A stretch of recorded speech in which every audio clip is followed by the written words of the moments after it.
Hemen gure ikastetxean Kareagan hartu ditugun neurriak pentsatu nahi dute eskola guztietan hartutakoak izango direla, berdin-berdinekoak.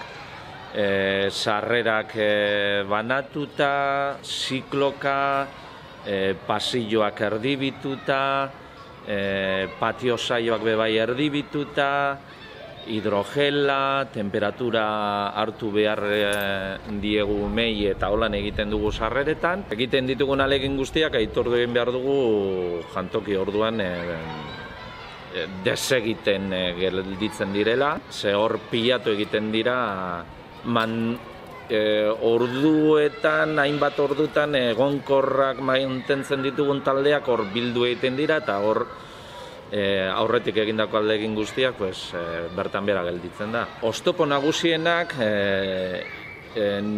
pentsatu dugu hezkuntza sailetik bidali egin ez dituzten baliabideen faltak. Guretzako oso lagungarria izango zen hainbeste denbora zindagiten egon diren baliabide horiek haiekin lagunduta errezago egingo zitzaigun itzulera hau, baina ez da egon laguntzarik, zailago egin zaigu. Kareaga Goikoa eskolan espazio aldetik ez daukagu arazorik, baina espazio horiek erabili ahal izateko profesional gehiago beharko genuke.